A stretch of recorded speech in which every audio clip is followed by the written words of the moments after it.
The UK Finance Minister says that energy companies have agreed to work with the government to help households with rising energy bills. Nadhim Zahawi met with several energy firms along with Prime Minister Boris Johnson. The government has been criticised for its decision to delay major fiscal decisions until the next Prime Minister takes office in September. Paul Massara is chairman of Pulse Clean Energy and a former member of the UK government's Fuel Poverty Committee and a former CEO of npower. Thank you very much indeed for joining us. What are the main takeaways from this meeting the Prime Minister, the Chancellor and the Business Secretary held with the energy bosses?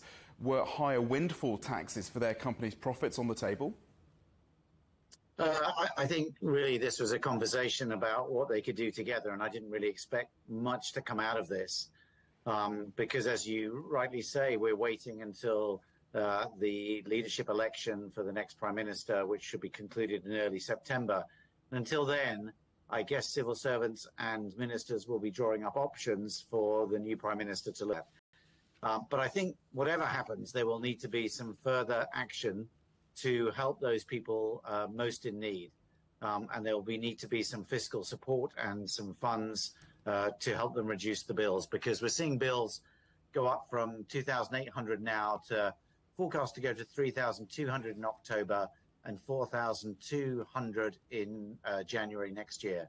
And so the people most needy in society will need some sort of help to get through that. Yeah, absolutely. And as a long-time energy sector executive, how justifiable is it for these companies to be raking in all these profits from rising energy prices and then distributing it to their shareholders rather than to their customers or towards investment in renewables? So I think you need to look at the sector and look at which parts of the value chain are actually making excess returns. So it's not actually the energy retailers, because they are having to buy energy on the wholesale market and are seeking to pass it on at a low margin. But there can be no doubt that the major oil companies who would have booked a budget number of $70 a barrel are now making huge returns. And we saw BP announce an $8 billion profits in the last quarter. So look, I think there will be increasing calls for an extension of the windfall tax. So following that meeting today, Boris Johnson said that the government will keep urging the electricity sector to continue working on easing the cost of living pressures and to invest further and faster in British energy security. What does he mean by that, and how do you think the companies can do that? So I think that means that they're looking to invest more in renewables, more in offshore wind, more in solar and more in batteries, because as the system becomes more volatile, you need batteries to help manage the peaks. So I think they will be encouraging them to do that.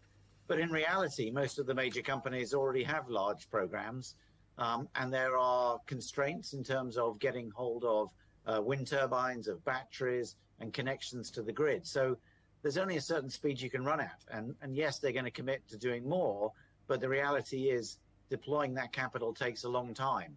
And so what we really need is a larger energy efficiency program, because if we're not actually using the energy in the first place, we don't need to produce it. So I think the government needs to look at a large energy efficiency program that's tailored at helping to reduce. And you touched on the impact on consumers in your first answer, and the UK's energy regulator Ofgem saying that it's possible that suppliers will raise customers' direct debits or automatic payments for energy bills very soon, even before the new cap on energy prices kicks in October. How much of a shock could that be for people? Well, I think they're just coming to grips with this as they hear the headlines. But it won't bite until they actually start feeding through in the bills.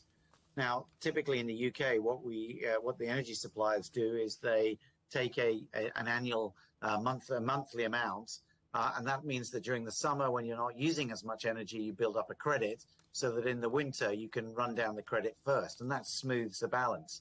The trouble is that with these massive shocks in energy price that we've seen globally that fed through to bills, managing those kind of shocks are very, very difficult. And so, unfortunately, it's going to start biting to consumers sooner rather than later. Paul Massara, Chairman of Pulse Clean Energy, thank you very much indeed for joining us. Thank you.